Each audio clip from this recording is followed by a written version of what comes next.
So I want to share something with you that I've never shared with anyone. And before I kind of get into everything, I want to make sure that you like and subscribe because I bet you're new here and you're wondering what all this story is going to be about.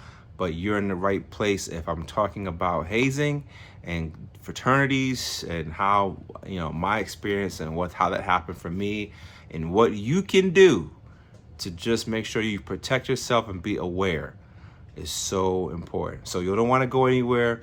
Let's get it unplugged.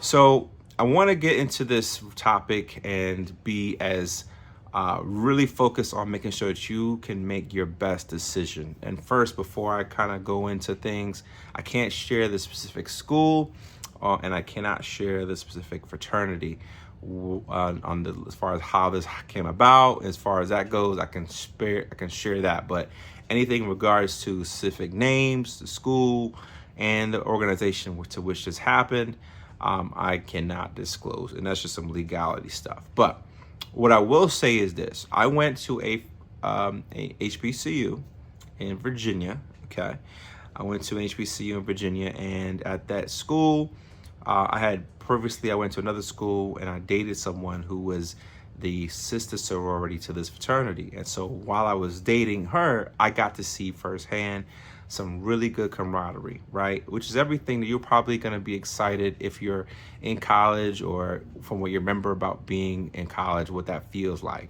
You're new, you're fresh in as a freshman, you see fraternities on the yard, they're doing their steps, they're doing all kind of tricks, they're getting the ladies, they look like exactly what something maybe ideally you'd want to have. If they have something you don't, and maybe that something is different, from anything you could think of. For me, it just reminded me of just a feeling of power, a feeling of I own the yard in some aspect and way for this short period of time, and then possibly coming back for homecomings, I would feel like something. Now, I kind of allude to exactly what those experiences look like, but of course, everything on paper, it's all about brotherhood and a lifetime of community and service. Fine. That's wonderful. That's a great ideology and a great opportunity to be a part of. It's everything that I thought for me made sense. Here's where things take a darker turn.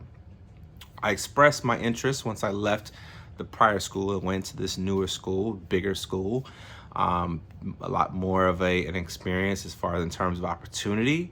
And I expressed interest, and I just really, made friends with one of the guys that was a part of the organization. And for me, it seemed like everything was like a no-brainer. We started to, get some time in, have some lunch, all that good stuff. Just trying to understand and fit my way in. And so how this kind of even went a little further, of course, I approached, on the aspect of, hey, this is something I want for my life. And he vouched for me to get in. Now, me getting in was really like an interest meeting. So I'm going into this interest meeting. This is like 2008. So this whole thing happened between 2008 to 2009 in that aspect. So without going in so much, I basically met other guys who were also trying to get in. You know what I mean? Like I think we all was like really informal. We had some information that was given to us as far as when we're going to meet, location, time, and certain things to be expected. Things started to kind of get a little bit more on a routine. So right around the window, this is like fall 2008, October, November. Of course, we're getting ready for the winter break. Things started to become a little more formalized, and meaning we would have actual practices, rehearsals of chanting information and speaking it. We're locking up. We're getting, in the grit. We're all in this line in this room in a very in a house, somebody's crib. I can't say who's what, but anytime when it comes to fraternities in this process of pledging and what they like to call pledging, they basically have an enforcer or we can call it ADP. And then you have like someone who is like the dean, like the person who leads the actual line. Okay, so you have a line. The line is starting from the shortest person all the way up to the tallest person, and that's the flow of how it works.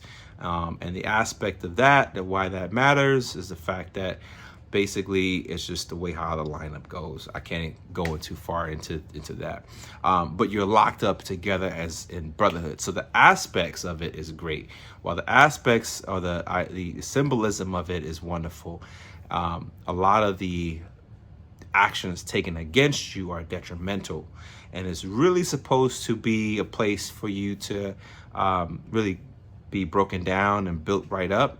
But a lot of times during the process of the building down or breaking down, something has to take, basically a seat back, right? So that means it may be your health, your mental health, maybe your physical health.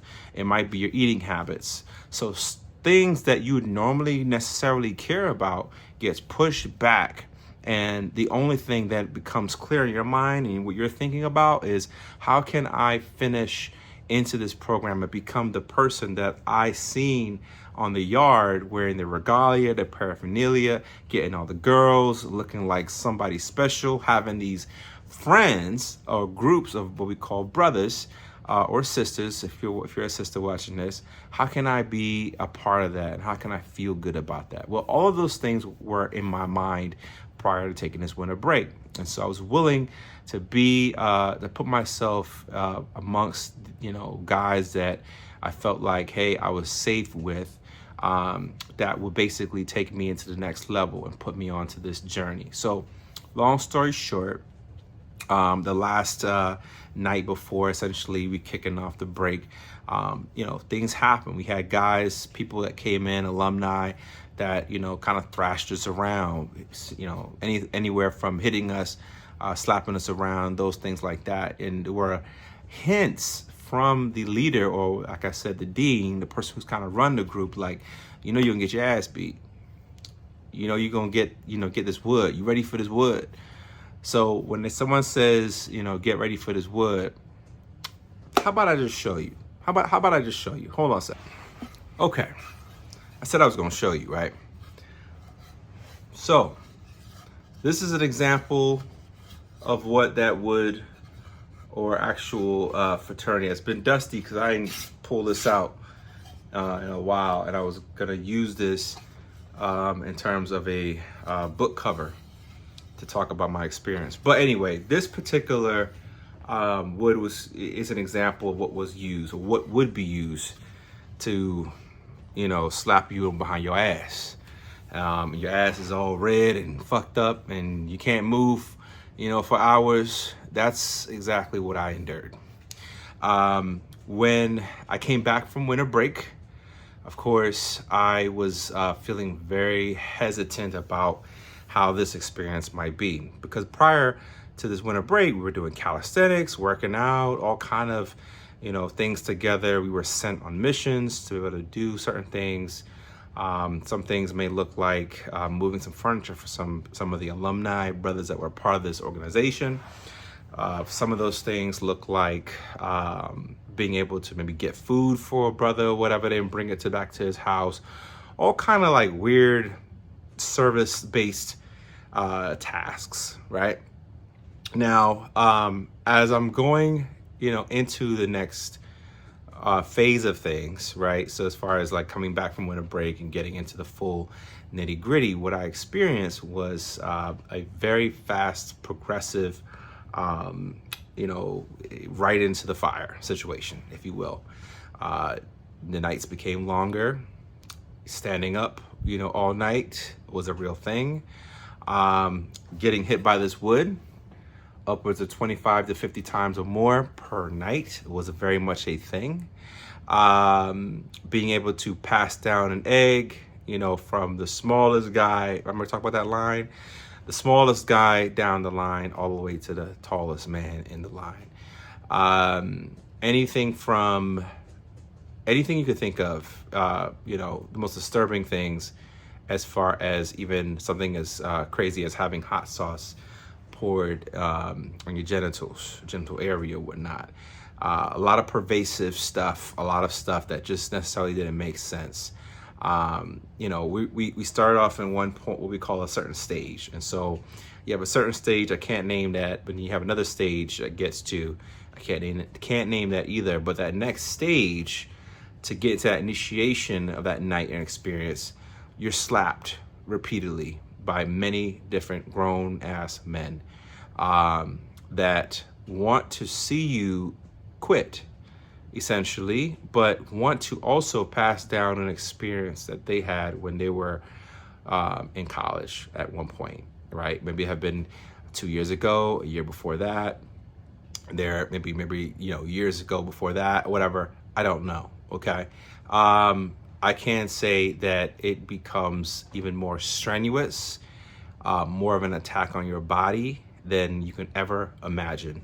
There were nights where I just didn't even want to get out of my car. I was that much in pain because my ass was actually bruised to a point of beyond repair. It had to be surgically repaired to be able to basically, be able to sit on my ass properly. I was dying and I didn't realize it. I was dying all for a cause that really didn't make any sense for me. My life, it wasn't for me. Some people I feel like maybe it's meant for, but it really wasn't for me. And that's something that you got to be able to ask yourself. Is this something that I want to do? If this is how they have a process. People call, hazing, different type of terminology in some of these organizations. They'll call it pledging. They may call it just, hey, a process. They may ridicule you as a black man, a fellow black man at that, just for basically just signing a paper. A lot of things were just done, for formality reasons. Having you show up at a funeral home. Why a funeral home? I really can't say, honestly. But having you show up at weird, odd locations to have some type of formal interest meeting, when all along you've already been chosen or selected or already in that process. It's just formality. So there's a lot of aspects to this story that I kind of go into, and I kind of fast forward a little bit to the day that I was essentially, was my last day. I was, I couldn't even walk as much. I was so badly bruised. Sleep was the last thing I could think of. It's the dead of January. This is part of the reason why I'm talking about this. This has happened in 2009, so this is 2024. I mean, this is some years now, over 15, 12 years where this has happened. And so I remember feeling super sick. Of course, like I mentioned earlier, I was dying. I didn't know it. I had a MRSA infection that was in my blood that could have killed me at any time, but God seen fit. God seen fit for me to survive it. I think the worst part of this is, as I had to, I remember just feeling so medically impaired and so messed up. By the time I got to see someone in the healthcare aspect of things, damage was done. I mean, I had to get surgery right away. Another surgery to kind of basically put a skin graft over it. And I have a scar for the rest of my life. So I have to ask you, after I've shared my story about what I went through, it may not happen to you. It may happen to you. But to ask you this, is it worth it being in a room by yourself? Is it worth it being in a room by yourself, knowing that the guys that basically said, hey, I'm going to be your brothers, we're going to take care of you, we're going to look after you from the process all the way to the end. Guys that you've blood, sweat, tears, and seen all types of different and smells and all kind of different, struggles people have gone through. Is it worth it? Is it worth going through all that over your life? The life that your mom, your dad, or whoever who has vouched for you to go to college and go to HBCU, is it worth your life, your health, to go through what I went through, what I just shared with you? I'll leave you to make that decision on your own.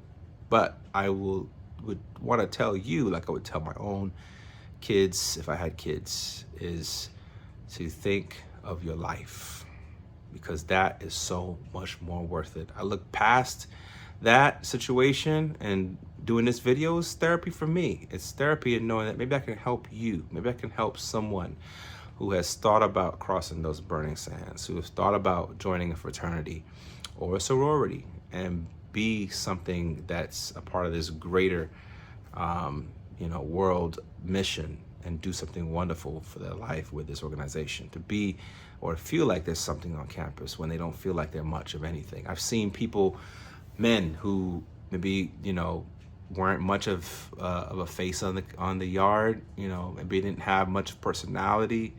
Suddenly now they've had all this personality once they've received those couple whacks to the ass. Now they're this, popular dude on campus. Maybe now they're getting all the ass. Don't buy into it. It's a small window of time. College is 4 years, 5 years if you're like myself and you had to switch schools and transfer, right? Because some schools don't transfer all that stuff, but it's a small window of time. And to come back, to say, oh well, I'm anywhere I go, and people just, making all these sounds and noises to let the other people know that they're in this organization, so I can feel what? I can feel included, to say I felt like I'm a part of something that was really special. To be honest with you, there's grown ass people that who are in these organizations who really don't even give a damn about other Black people in general. And the only time that they realize that they actually do is when they find out that they're in a sorority or fraternity that the same ones that they're also in. Isn't that fucked up? So again, you make the call for yourself. And I will tell you, and my personal experience, maybe I'm biased, but I would never want to put my health in someone else's hands. Especially people who would essentially bury your who you were under the rug like nothing ever happened. Like they have no type of accountability to what happened to you. Now, all this may sound as grievances from someone who went through something that happened over 12, 10, years ago. However, but this is a place where I can speak to you and be a mentor and say, something happened to me. I allowed myself to have something happen to me that I should never have let happen to me. And I want to protect someone else from letting that happen to, or at least give you enough information that share my story, and you make your own determination. You make your own call. This is your life. You do whatever you want to do. But I can tell you, at the end of the day, what matters most is being able to thrive, travel, live, be able to have a full life without any kind of regrets. If you can, you have some, sure, but regrets you can avoid.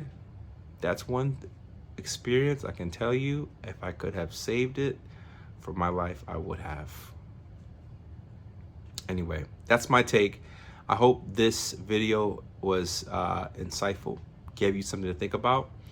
Would love to hear your comments, or read your comments, to say, on this video. Let me know your thoughts.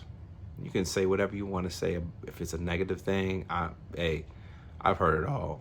If it's a positive thing, cool. I would love to just know it, so that maybe I can address if it's something that I can help and share with you. No one deserves to be ridiculed and accosted or attacked over no foolishness. Don't let it be you. Until the next video, let's get it unplugged.